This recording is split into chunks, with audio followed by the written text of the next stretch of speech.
Muy buenas noches y feliz sábado. He titulado nuestro estudio en esta hora, ¿quién podrá estar en pie? Antes de comenzar, queremos orar para pedir la bendición del Señor. Oremos. Nuestro Padre, nuestro Dios, venimos a ti con confianza, porque venimos en el nombre de Jesús. Imploramos tu presencia en este lugar. Al abrir tu santo libro, pedimos la presencia de tu Santo Espíritu. Que el Espíritu que inspiró tu palabra venga a explicárnosla en los próximos minutos. Te lo imploramos en el nombre que es sobre todo nombre, el nombre de Jesús. Amén. El número 144,000 aparece solo 2 veces en el libro de Apocalipsis por número. Aparece en Apocalipsis 7, Apocalipsis 14, y hay otro lugar donde, aunque no aparece específicamente el número, sabemos que está hablando de los 144,000 por las características. Y es Apocalipsis 15 y el versículo 2 hasta el versículo 4. Ahora, en el año 1901, Elena White escribió lo siguiente en cuanto a los 144,000. No es el plan de Dios que los suyos presenten algo que tengan que suponer que no está enseñado en la palabra de Dios. No es la voluntad de Dios que entren en controversias por cuestiones que no nos ayudarán espiritualmente, tales como ¿quiénes han de componer a los 144,000? Fuera de duda, esto lo sabrán dentro de poco los que sean elegidos de Dios. Se encuentra en Mensajes Selectos, tomo 1, página 205. Algunos han alcanzado la conclusión de que, como la hermana White dice, que no debemos entrar en controversias sobre los 144,000, que no podemos saber nada en cuanto a ellos, que no podemos saber cuándo van a vivir, qué clase de carácter tendrán, y por lo tanto dicen debemos guardar silencio en cuanto a los 144,000. Pero en realidad ese no es el énfasis que debemos darle a la cita del Espíritu de Profecía. La hermana White está diciendo que no podemos decir qué individuos específicamente van a pertenecer al grupo. No, que no podemos saber cuándo va a vivir el grupo y qué características tendrá ese grupo. El número 144,000 está en la Biblia y toda escritura es inspirada divinamente y útil. Así que Dios no hubiera colocado en la Biblia algo que no podemos entender últimamente. En otra cita que encontramos solo en inglés que pude conseguir, dice lo siguiente a la sierva del Señor: luchemos con todas las fuerzas que Dios nos ha dado para estar entre los 144,000 y hagamos todo lo posible para ayudar a otros a ganar el cielo. Ahora, la Biblia presenta tan solo 2 categorías de salvos. La primera categoría de salvos son los que mueren antes de cerrarse la puerta de la gracia y serán resucitados cuando Jesús venga. El segundo grupo, representado por los 144,000, son los que después de se cierre la puerta de la gracia, van a vivir en el tiempo de angustia y van a recibir a Cristo Jesús estando vivos. Nunca pasarán por la muerte física este grupo. Las 2 categorías las menciona el apóstol Pablo. En primera de Tesalonicenses 4, 15 al 17 escribió: por lo cual os decimos esto en palabra del Señor, que nosotros que vivimos, ahí está el primer grupo, que vivimos, que habremos quedado hasta la venida del Señor, no precederemos a los que durmieron, ahí está el segundo grupo.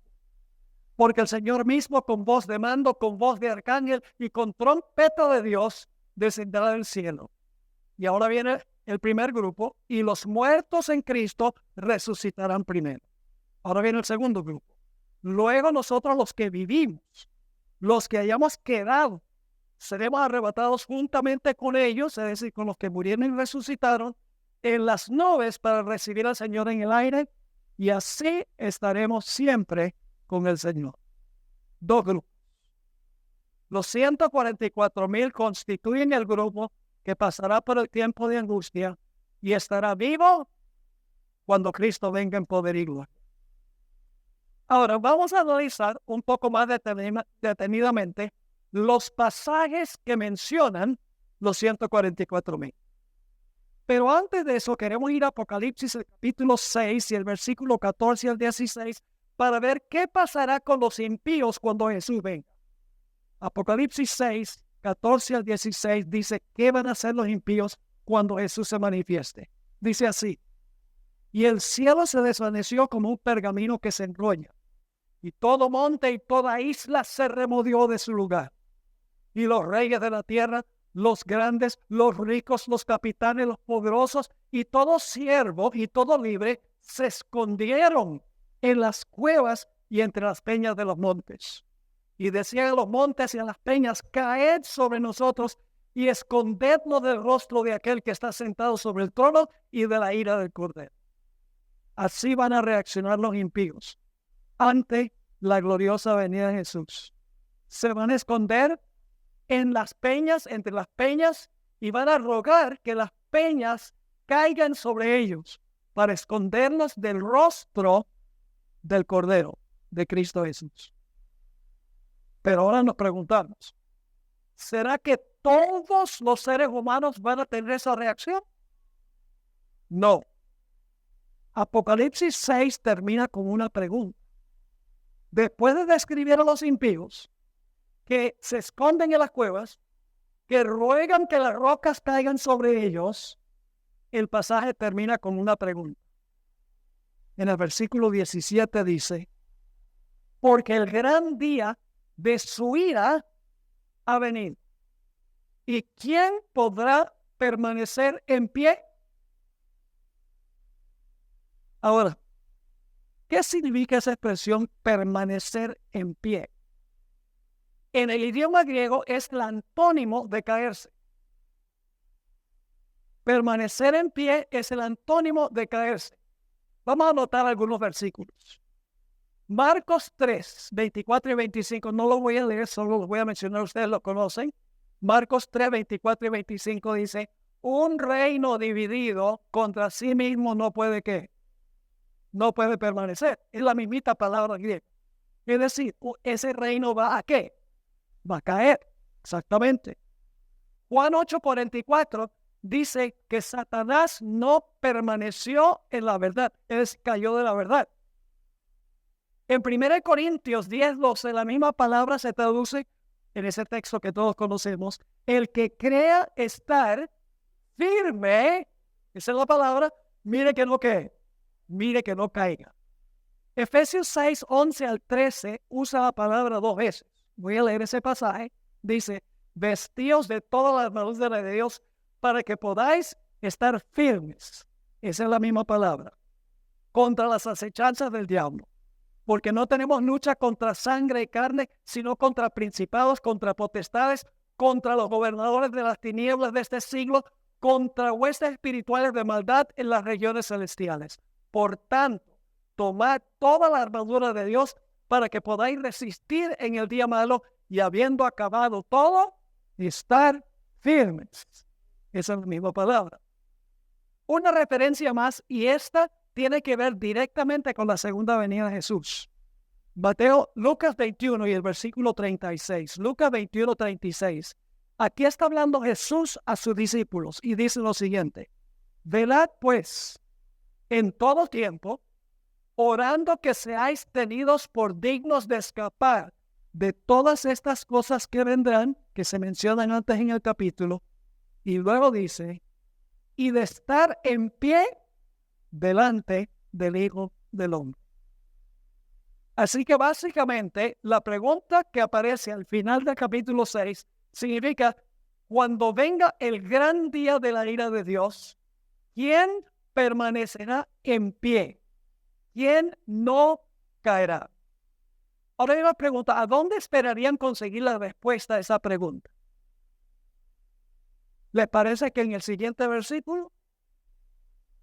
Lógicamente en el siguiente versículo. Noten Apocalipsis 7, 1 al 4. Aquí se recalca el sellamiento de los 144,000. No se dice nada de su carácter. Solamente dice cuál es su carácter. Vamos a leer Apocalipsis 7, 1 al 4. Después de esto vi a 4 ángeles en pie sobre los 4 ángulos de la tierra, que detenían los 4 vientos de la tierra para que no soplase viento alguno sobre la tierra, ni sobre el mar, ni sobre ningún árbol. Cuando los ángeles suelten los vientos, ese es el tiempo de angustia. Cuando sueltan los vientos, se cierra la puerta de la gracia y empieza el tiempo de angustia cual no se ha visto jamás en la historia de este planeta. Se describe en Daniel 12:1. Ahora fíjense lo que sigue diciendo. Versículo 2. Vi también a otro ángel que subía de donde sale el sol, del oriente, y tenía el sello del Dios vivo. Y clamó a gran voz a los 4 ángeles a quienes se les había dado el poder de hacer daño a la tierra y al mar, diciendo: no hagáis daño a la tierra ni al mar, ni a los árboles, hasta que hayamos sellado en sus frentes a los siervos de nuestro Dios. El panorama es que antes que se suelten los vientos, antes que venga la gran tribulación, el tiempo de angustia cual nunca se ha visto, hay un grupo que va a recibir el sello de Dios en sus frentes. El versículo 4 dice: y oí el número de los sellados, 144,000 sellados de todas las tribus de los hijos de Israel. Ahora, este pasaje recalca 2 puntos. En primer lugar, el sello es señal de propiedad. El sello indica que este grupo que va a permanecer firme es un grupo que pertenece a Dios. Es como cuando yo compré esta Biblia, yo le puse mi nombre en la Biblia. Significa que me pertenece. Y si ustedes leen Apocalipsis 14:1, dice que el sello es el nombre de Dios en la frente. Por el sello Dios está diciendo: estos son míos. Pero hay un segundo punto. Y es que Dios dice: como estos son míos, yo los voy a proteger en el tiempo de angustia.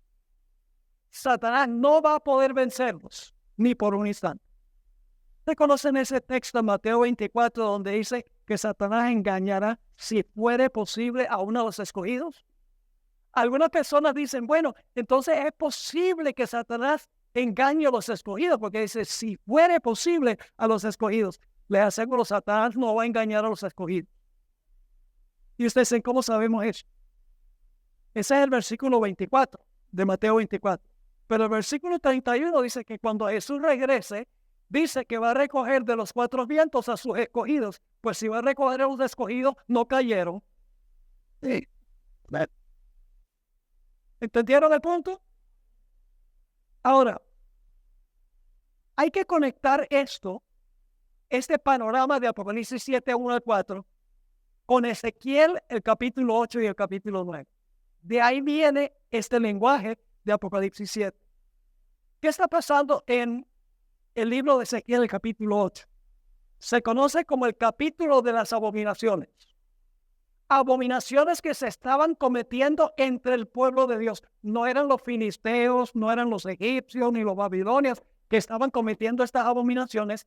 Eran abominaciones que estaba cometiendo el pueblo de Dios en Jerusalén, que profesaba servir al Dios verdadero.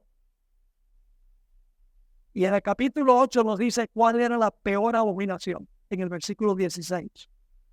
En realidad, Dios le mostraba a Ezequiel una abominación, y entonces Ezequiel decía: esa abominación es terrible, Señor. Dios le dice: no has visto nada, te voy a mostrar otra peor que esta. Y luego Dios le muestra otra peor. Y Ezequiel dice: vaya, qué terrible. Dios dice: eso no es nada, te voy a mostrar una abominación peor que esa. Y la que culmina la lista es que los ministros en el santuario tenían la espalda al templo y estaban adorando el dios Sol al oriente. La peor abominación. Y por lo tanto Dios dice en el versículo 17: yo voy a destruir a esta ciudad. Pero ahora viene el punto claro. No todos los que estaban en la ciudad estaban adorando al sol. No todos estaban practicando las abominaciones. Había un grupo fiel. Y en el capítulo 9 aparece un ángel con un sello en la mano. Y se le da una orden de sellar en la ciudad a los que clamaban y gemían por las abominaciones que se estaban cometiendo en la ciudad. Había un grupo fiel que no estaba practicando las abominaciones. Y cuando vino el rey Nabucodonosor y destruyó la ciudad de Jerusalén, los que tenían el sello, su vida pues fue preservada. Era un sello que identificaba a esas personas como de Dios y, en segundo lugar, personas que merecían la protección de Dios. Este es el panorama en el libro de Apocalipsis. Yo pregunto, ¿tiene algo que ver al final de la historia en el mundo cristiano la adoración al sol, la peor abominación? No, pastor, el día del sol. Ahora escuchen lo que les voy a decir. Es lo mismo en principio adorar el sol que adorar en el día del sol. Es lo mismo en principio. Y usted dice, ¿cómo es eso? Yo pregunto, ¿quién creó el sol? Dios. ¿Lo creó como objeto de adoración? No. ¿Qué pasa si usted lo convierte en un objeto de adoración? ¿Cómo se llama eso? Idolatría. ¿Quién creó el primer día de la semana? Dios. Y dicho sea paso, no es lunes. Si ustedes van, por ejemplo, a la página web de Avianca, empieza la semana en lunes. Pero nosotros sabemos que la semana comienza ¿qué día? El domingo. Entonces yo pregunto, ¿quién creó el primer día de la semana? Dios. ¿Lo creó con propósito de adoración? No, es un día de trabajo, ¿sí o no? 6 días trabajas. ¿Qué pasa si lo convertimos en un día de adoración? Igual es idolatría. No importa que sea un objeto o que sea un día. Es decir, lo que pasaba en los días de Ezequiel, literalmente con el Israel literal, con el sol literal, va a suceder al final de la historia con el Israel espiritual a nivel global y con el día del sol. En el mundo cristiano se va a exaltar el día del sol como día santo, como día de reposo. Pero va a haber un grupo que tiene el sello en su frente. Tiene el nombre de Dios en su frente. Y cuando se hace la pregunta, el gran día de su ira ha venido, ¿quién podrá estar en pie? La respuesta es los 144,000 fieles vivos cuando Jesús venga, tienen el sello y ellos no caerán, permanecerán fieles a Dios y firmes a Dios. Ahora, esa es la perspectiva de Apocalipsis 7, en primer lugar, a donde aparece el número 144,000. En Apocalipsis 14, 1 al 5, reaparece el grupo. Pero en Apocalipsis 14, el énfasis recae sobre el carácter que tendrán los que tienen el sello. El carácter de los que van a permanecer en pie. Ya el punto clave no es el sellamiento, sino el carácter que tendrá ese grupo. Vamos a leer el pasaje, Apocalipsis 14, 1 al 5. Después miré, y he aquí el Cordero estaba en pie sobre el monte Sión, y con él 144,000. Fíjense, voy a leer todo el pasaje y después nos vamos a detener a analizar las características. Que tenían el nombre de él y el de su padre escrito ¿dónde? En la frente. Y oí una voz del cielo como estruendo de muchas aguas y como sonido de un gran trueno, y la voz que oí era como de arpistas que tocaban sus arpas y cantaban un cántico nuevo delante del trono y delante de los 4 seres vivientes y de los ancianos. Y nadie podía aprender el cántico sino aquellos 144,000 que fueron redimidos de entre los de la tierra. Estos son los que no se contaminaron con mujeres, pues son vírgenes. Estos son los que siguen al Cordero por donde quiera que va. Estos fueron redimidos de entre los hombres como primicias para Dios y para el Cordero.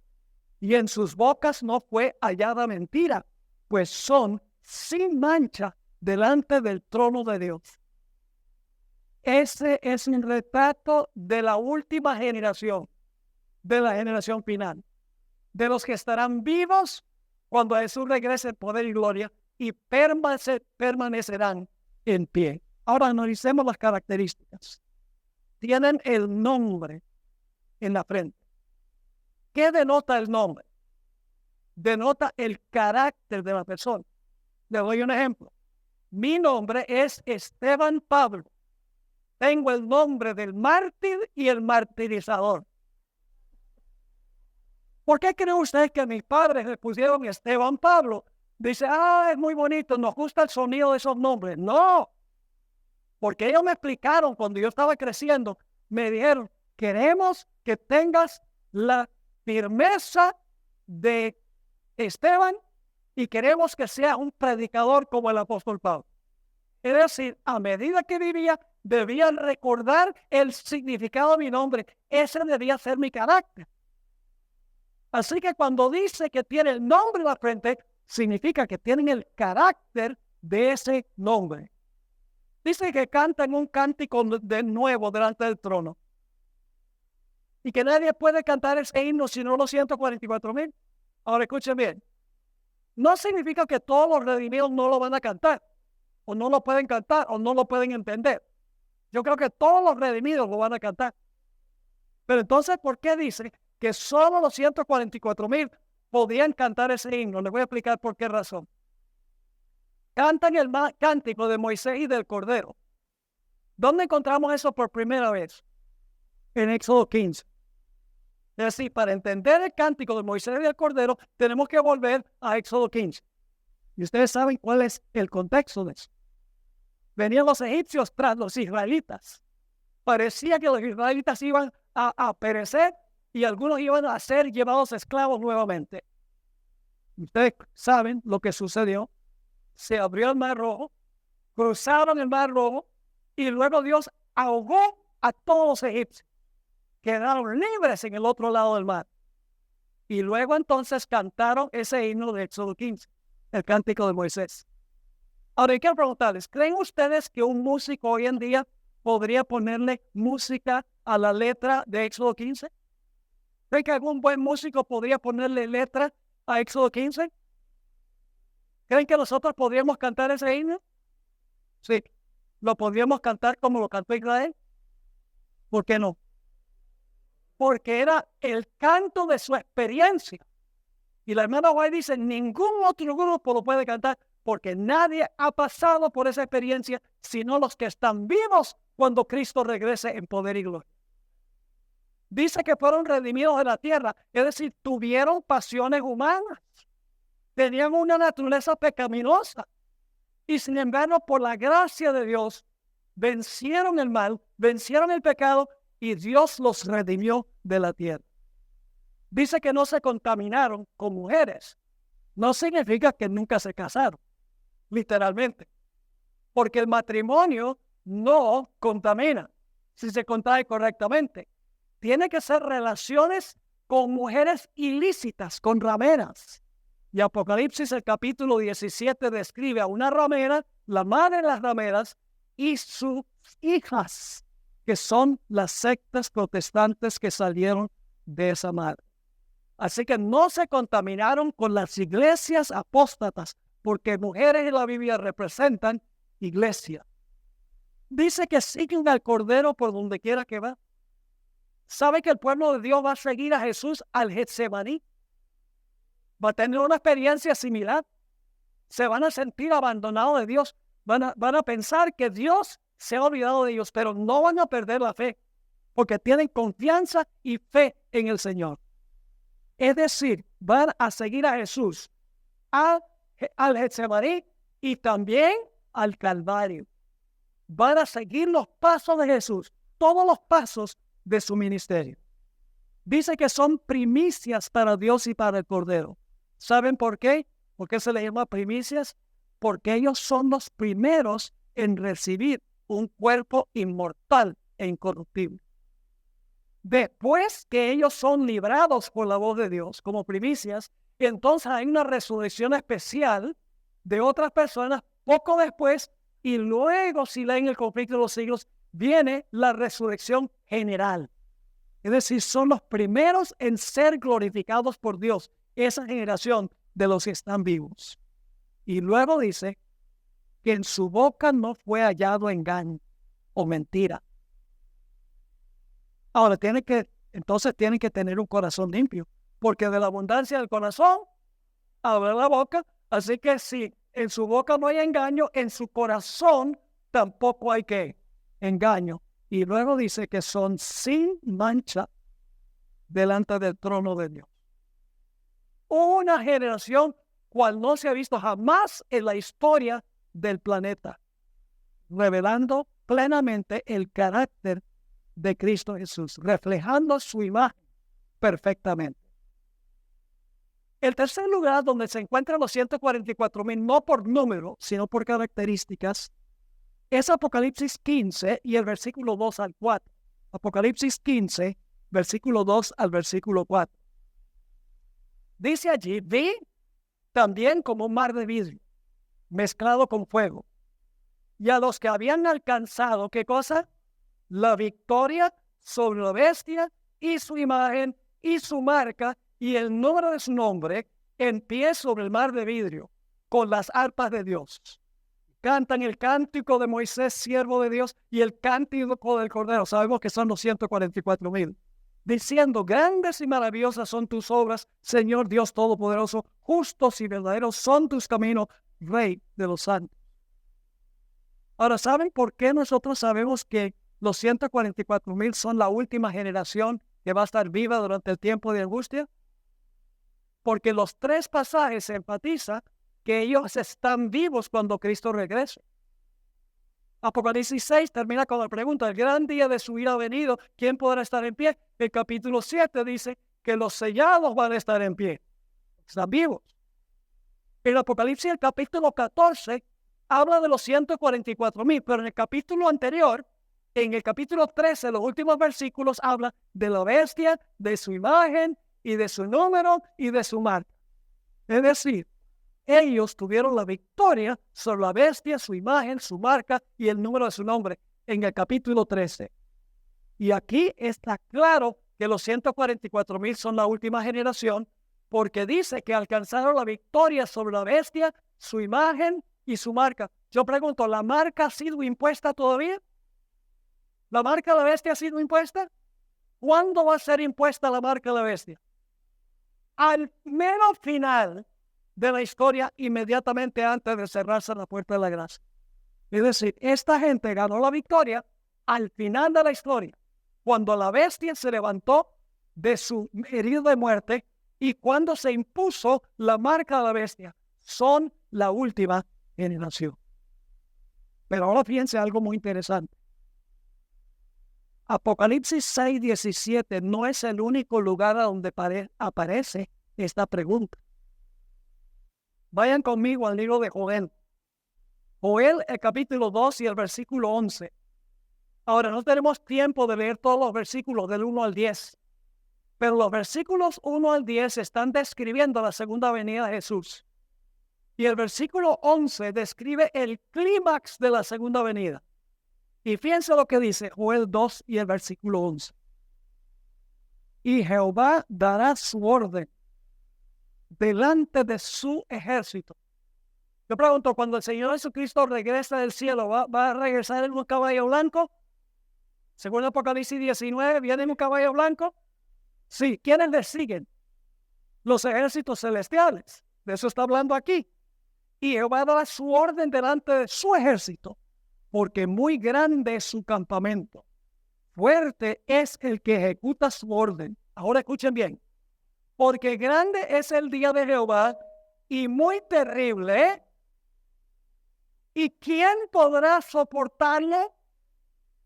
¿Es la misma pregunta? Ahora, ¿dónde esperarían conseguir la respuesta? ¿Qué tal el siguiente versículo? Los siguientes versículos habla del carácter y del arrepentimiento del grupo que va a permanecer en pie. Vamos a leer Joel 2 y el versículo 12 en adelante. Por eso. ¿Qué significa eso por eso? Bueno, notamos que leímos porque grande es el día de Jehová y muy terrible, ¿quién podrá soportarlo? Y luego dice, por eso, como viene el gran día de ira, por eso, pues ahora dice Jehová, ¿qué debe hacer la gente para permanecer en pie? Convertir a mí con medio corazón. Bueno, quería estar seguro de que estaban despiertos. Con todo vuestro corazón. ¿Con qué? Ayuno y qué más. Lloro y qué más. Recuerdan Ezequiel el capítulo 9. Y con lamento. Rasgad vuestro corazón y no vuestros vestidos. Y convertíos a Jehová vuestro Dios. Porque misericordioso es y clemente, tardo para la ira y grande misericordia y que se duele del castigo. ¿Quién sabe si volverá y se arrepentirá y dejará bendición tras él? Esto es ofrenda y libación para Jehová vuestro Dios. Y luego menciona la fiesta de las trompetas. Saben que la fiesta de las trompetas tenía el propósito de anunciar el día de expiación. Que pronto iba a venir el día de expiación, cuando se sacaban los pecados del santuario, se purificaba el santuario. Así que dice, tocad trompeta en Sión, proclamad ayuno, convocad asamblea, reunid a los que maman, salga de su cámara el novio y de su tálamo la novia. Entre la entrada y el altar que debían hacer los dirigentes espirituales, lloren los sacerdotes ministros de Jehová y digan, perdona, oh Jehová, a tu pueblo, no entregues al oprobio tu heredad para que las naciones se enseñoreen de ella.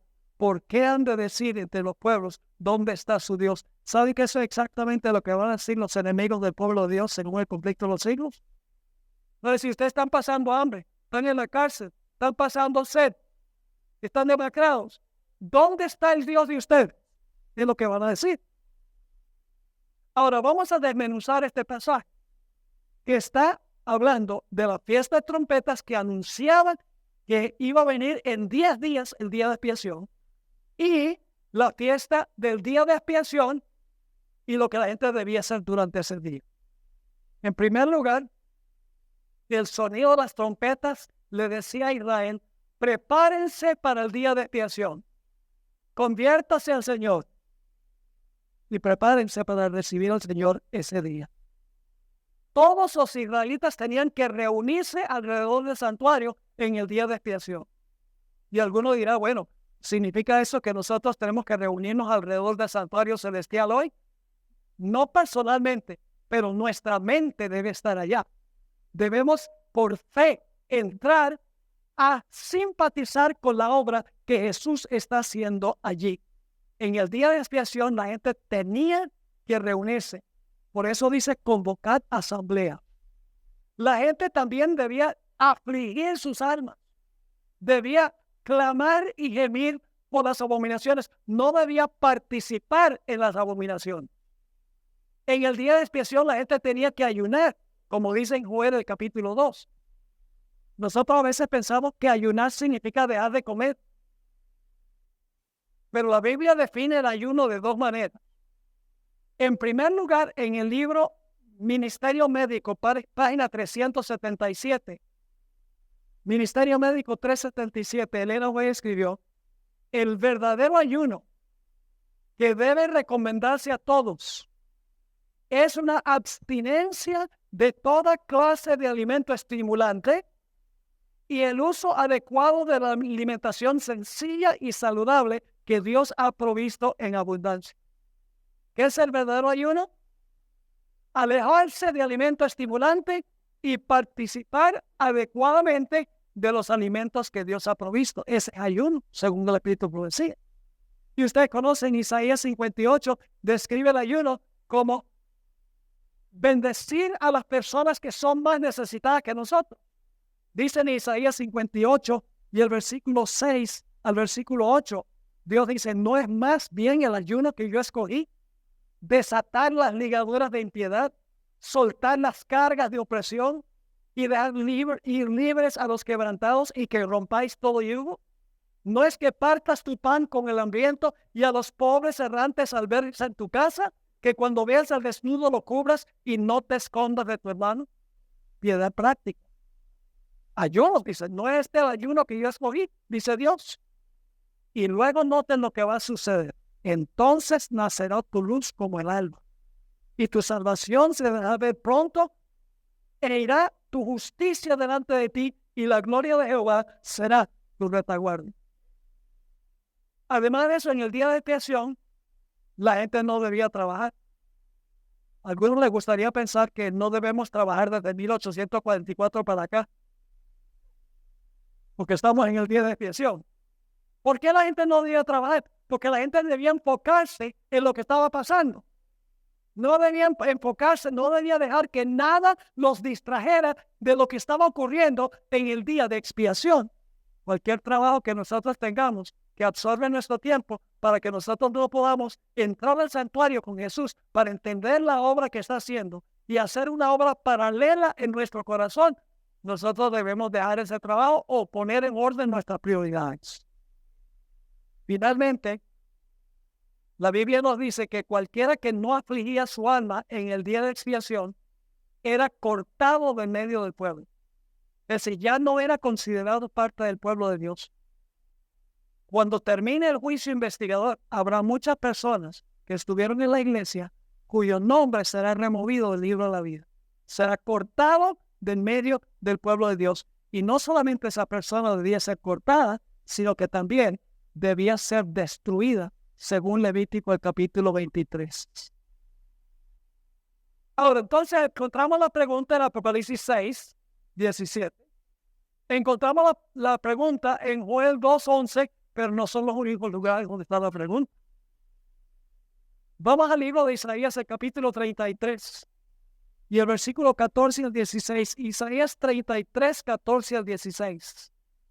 Habla primero de los pecadores. Y quiero que noten, jóvenes, que cada vez que se hace la pregunta, se enfatiza la conducta que tendrá la generación final. Dice allí en Isaías 33, versículo 14, los pecadores se asombraron en Sión. Espanto sobrecogió a los hipócritas. Y viene la pregunta, dos preguntas similares.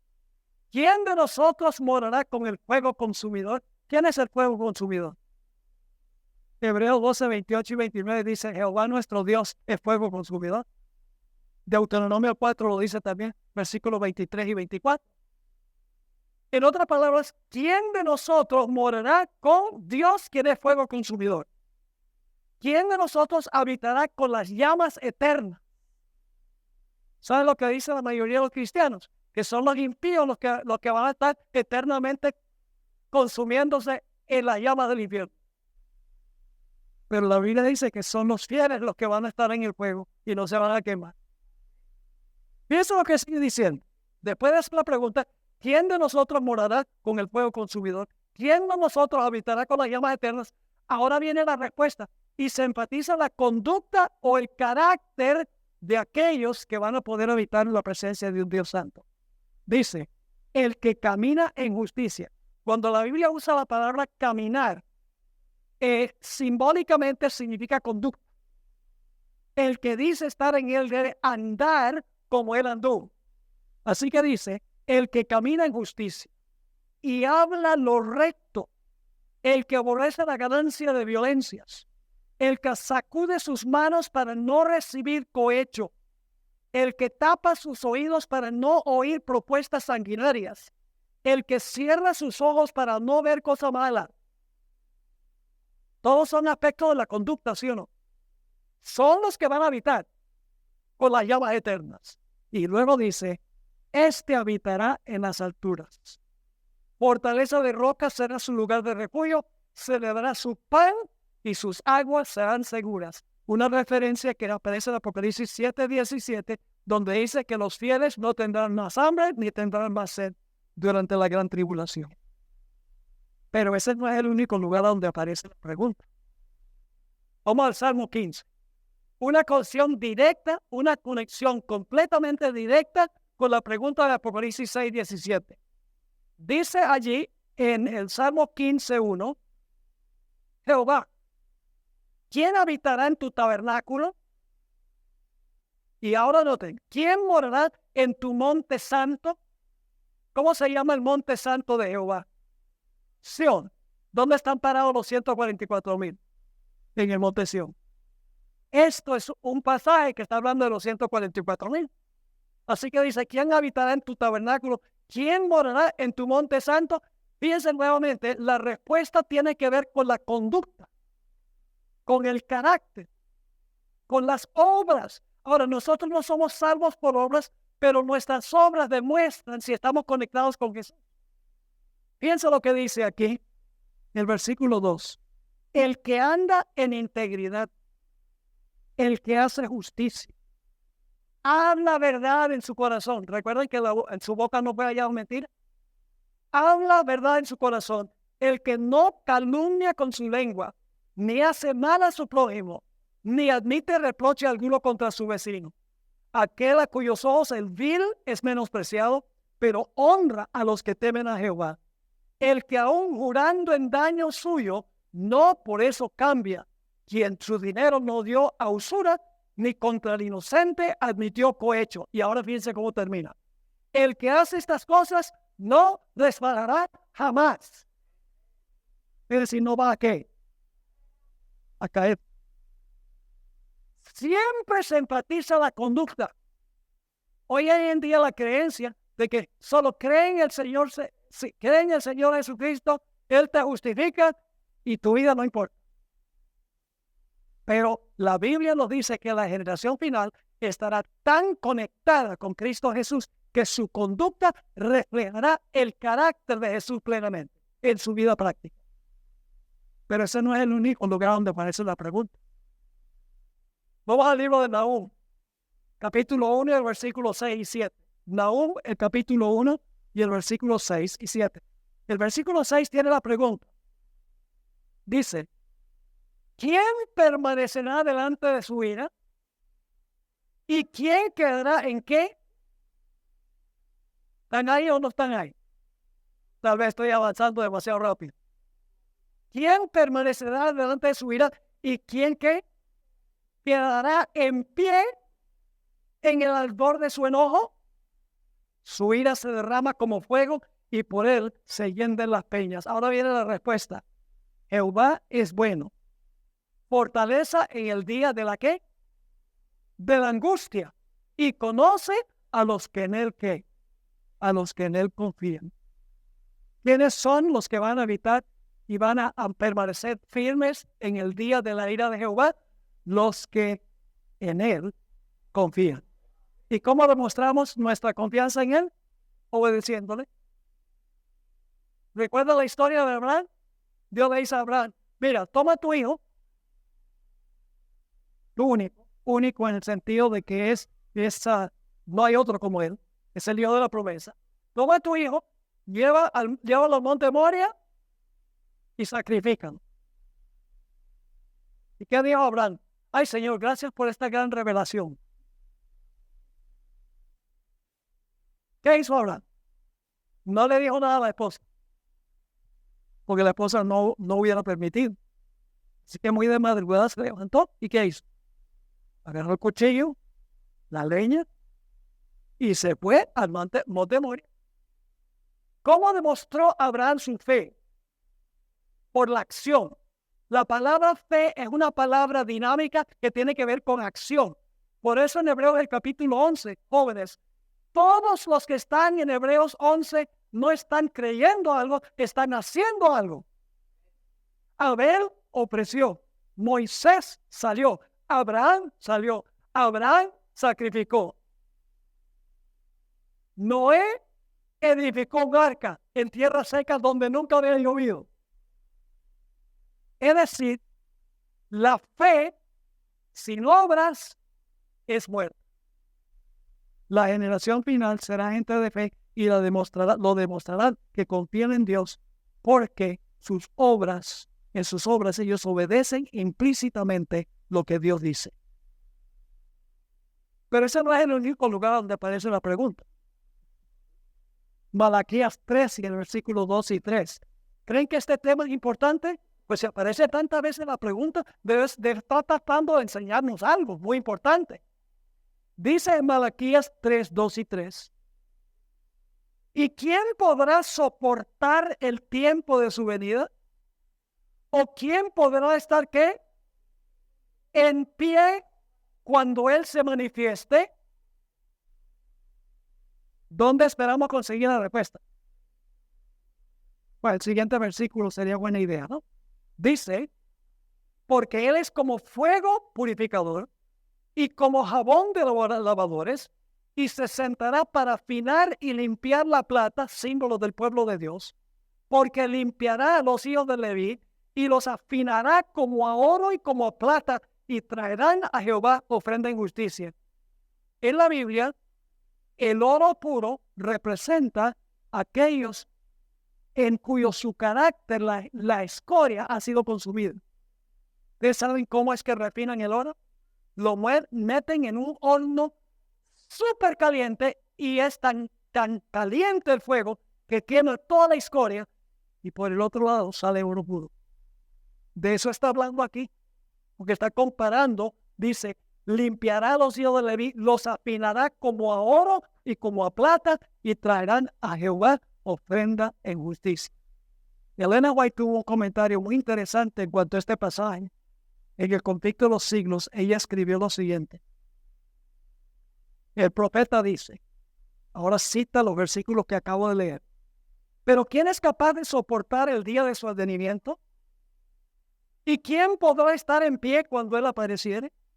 Porque será como el fuego del acrisolador y como el jabón de bataneros, pues que se sentará como acrisolador y purificador de la plata, y purificará a los hijos de Leví y los afinará como el oro y la plata para que presenten a Jehová ofrenda en justicia. Y ahora ella va a comentar sobre estos versículos. Los que vivan en la tierra, cuando cese la intercesión de Cristo en el santuario celestial, deberán estar en pie en la presencia del Dios Santo sin mediador.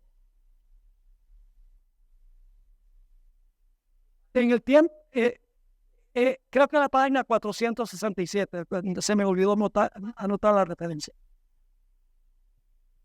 Déjenme preguntarles esto, hermanos y hermanas.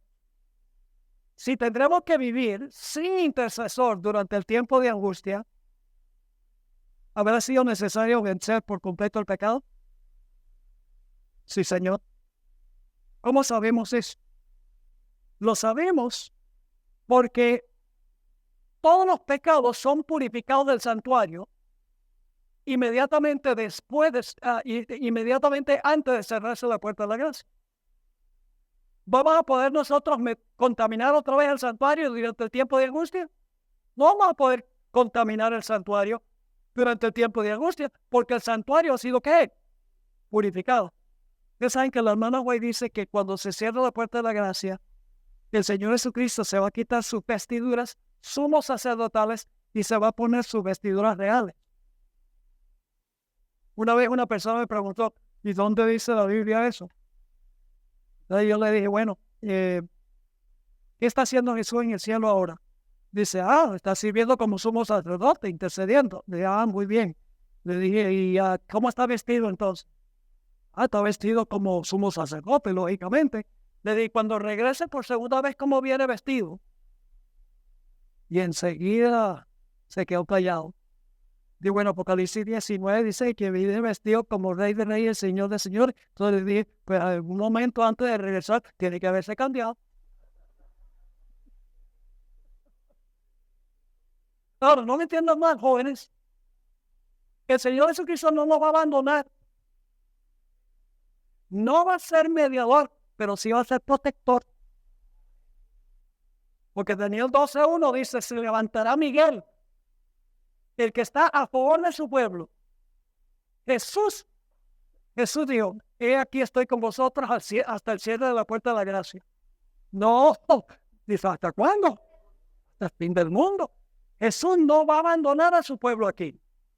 Los fieles, los que están aferrados a Jesús, los que lo aman, los que reflejan su carácter en su conducta, ellos van a ser protegidos por Jesús, porque si Jesús no protegiera a su pueblo, no quedaba ni uno solo vivo durante el tiempo de angustia.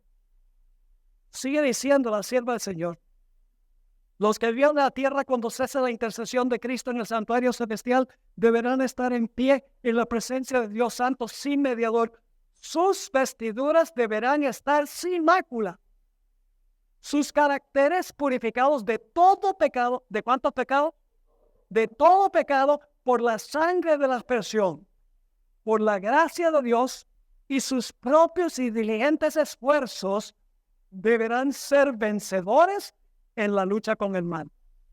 Mientras que se prosigue el juicio investigador en el cielo, mientras que los pecados de los creyentes arrepentidos son quitados del santuario, debe llevarse a cabo una obra especial de purificación, de liberación del pecado entre el pueblo de Dios en la tierra. Mientras Jesús purifica allá, por la gracia de Dios y nuestros diligentes esfuerzos, debemos estar purificando el templo del alma acá. Y luego te concluye: esta obra está presentada con mayor claridad en los mensajes del capítulo 14 de Apocalipsis. Cuando esta obra haya quedado consumada, los discípulos de Cristo estarán listos para su venida. Pero este no es el único lugar donde aparece la pregunta. Vamos al Salmo 24. Salmo 24. Ahora, este himno se cantó por primera vez cuando Jesús ascendió al cielo y se abrieron los portales de la ciudad para que Jesús entrara en medio de la hueste angélica. Pero se va a cantar de nuevo cuando Jesús regrese y con los ángeles regrese con todos los redimidos al cielo. Dice allí en el Salmo 24 y el versículo 3: ¿quién subirá al monte de Jehová? ¿Cuál es el monte de Jehová? Sión, muy bien. ¿Y quién estará en su lugar santo? Fíjense nuevamente el énfasis sobre la conducta. Dice: el limpio de manos y puro de corazón, el que no ha elevado su alma a cosas vanas, ni jurado con engaño. Él recibirá la bendición de Jehová y justicia del Dios de salvación. Tal es la generación de los que le buscan, de los que buscan tu rostro, oh Dios de Jacob. Entonces la pregunta es: ¿quiénes son los que van a estar en pie? Los 144,000 van a permanecer. Ahora, fue muy lindo el himno, la música especial que escuchamos hoy del Salmo 91. El Salmo 91 es el Salmo de la gran tribulación. Es el Salmo del tiempo de angustia. Voy a leer, empezando en el versículo 1, voy a darme el lujo de leer desde el versículo 1 hasta el versículo 12. Note lo que dice: el que habita al abrigo del Altísimo morará bajo la sombra del Omnipotente. Diré yo a Jehová: esperanza mía y castillo mío, mi Dios en quien confiaré. Él te librará del lazo del cazador, de la peste destructora. Con sus plumas te cubrirá y debajo de sus alas estarás seguro. Escudo y adarga es su verdad. No temerás el terror nocturno, ni saeta que vuele de día, ni pestilencia que ande en oscuridad, ni mortandad que en medio del día destruya. Caerán a tu lado 1,000 y 10,000 a tu diestra, mas a ti no llegará. Ciertamente con tus ojos mirarás y verás la recompensa de los impíos. Porque ahora viene la clave, porque has puesto a Jehová, que es mi esperanza, al Altísimo por tu habitación, no te sobrevendrá mal, ni plaga tocará tu morada. La plaga no tocará en el pueblo de Dios durante el tiempo de angustia. Pues a sus ángeles mandará acerca de ti, que te guarden en todos tus caminos, en las manos te llevarán, para que tu pie no tropiece en piedra. Ahora hay varios versículos en la Biblia que describen a los que verán a Dios. ¿Qué están haciendo los impíos cuando Jesús viene? No, están escondiéndose en las cuevas y rogando que las peñas caigan sobre ellos porque no quieren ver ¿qué? El rostro del que está sentado sobre el trono, que es Cristo Jesús. Entonces, ¿quiénes son los que van cuando vean a Jesús, va a decir, aquí es nuestro Dios, le hemos esperado, Él nos salvará. ¿Quiénes son esos? Note lo que dice Mateo 5:8. Lo voy a leer rapidito. Bienaventurados los de limpio corazón, porque ellos verán a Dios. Isaías 33:17. Después de hacer la pregunta, ¿quién puede habitar en medio de las llamas? Dice, tus ojos verán al Rey en su hermosura. Verán la tierra que está lejos, en la patria celestial. Primero de Juan 3:1-3. Mirad cuál amor nos ha dado el Padre para que seamos llamados hijos de Dios. Por eso el mundo no nos conoce, porque no le conoció a Él. Amados, ahora somos hijos de Dios y aún no se ha manifestado lo que hemos de ser. Pero sabemos que cuando Él se manifieste, aquí viene la clave, cuando Jesús se manifieste, seremos semejantes a Él, porque le veremos tal como Él es. Y luego note lo que dice, y todo aquel que tiene esta esperanza en Él, ¿qué debe estar haciendo ahora? Se purifica a sí mismo como Él es puro. Hebreos 12:14. Seguir la paz con todos y la santidad, sin la cual nadie verá al Señor. Ahora, la pregunta clave al concluir es, ¿cómo desarrollamos nosotros, por la gracia de Dios, ese carácter a prueba de fuego?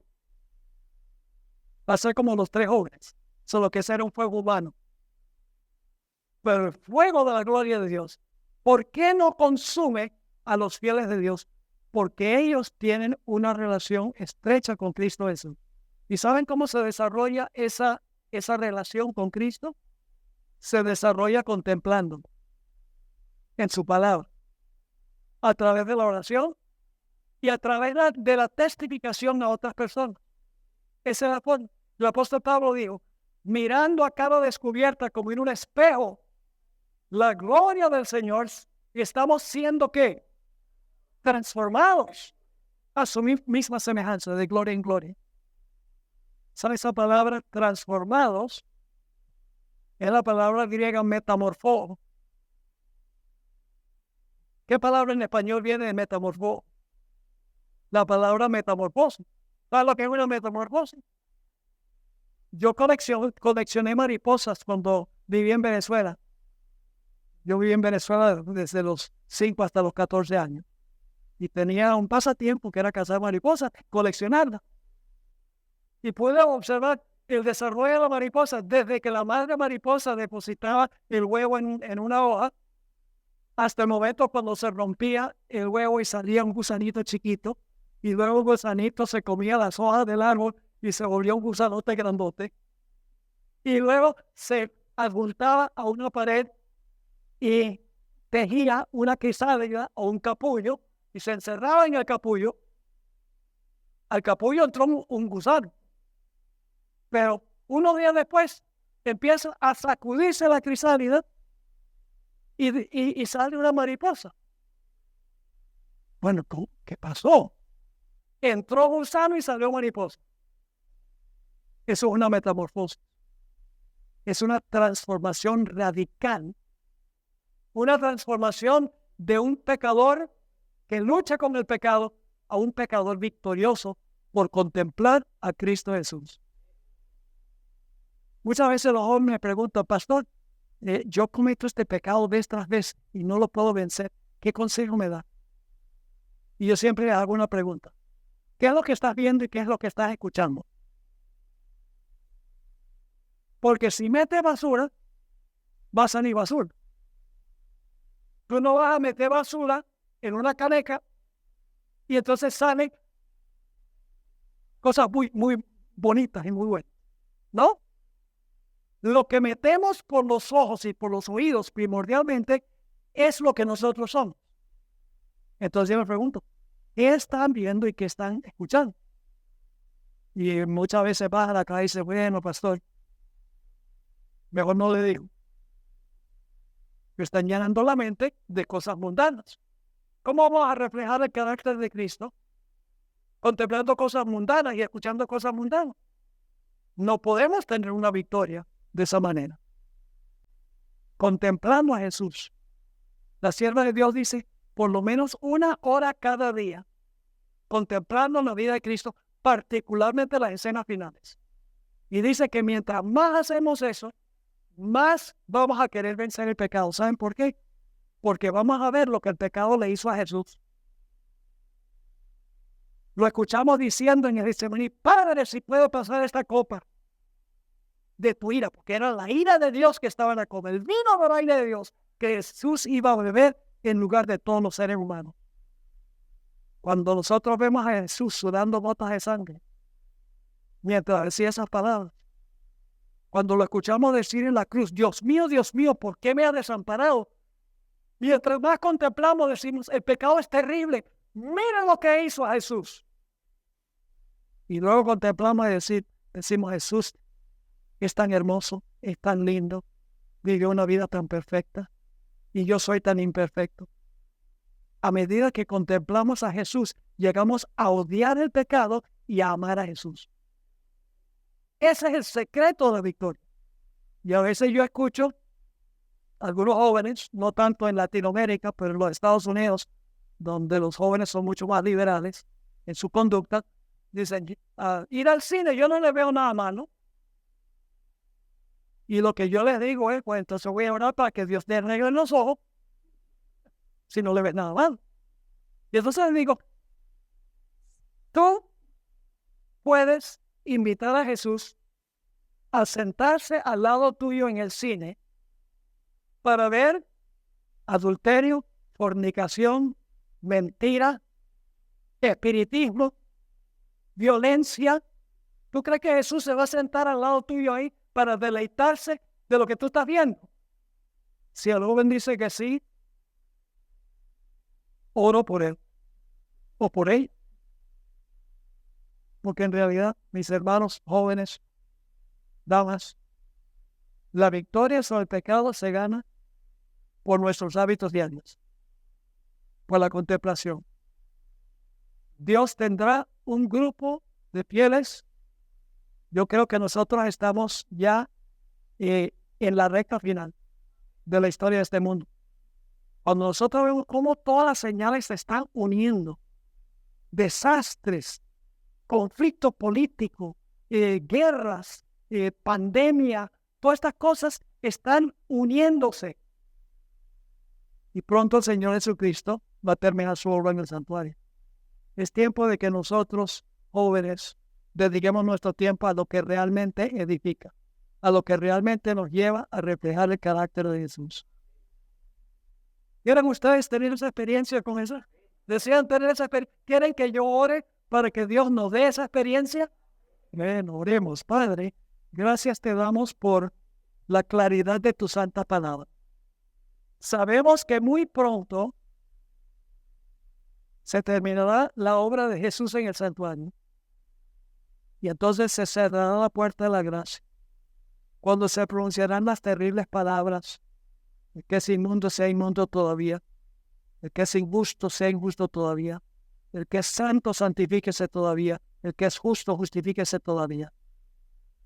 El momento final, cuando ya no habrá oportunidad. Señor, ayúdanos a aprovechar estos tiempos de relativa paz, dedicándonos a la oración, dedicándonos al estudio de tu palabra, a la contemplación de Jesús en la palabra y a contarle a otros la maravilla de la obra que tú nos has dado en nosotros. Gracias te damos, Señor, por bendecir a esta juventud tan entusiasta. Tú has visto las manos levantadas, te ruego, Señor, que tú respondas cada deseo de cada corazón. Te lo pido en el nombre de Jesús. Amén.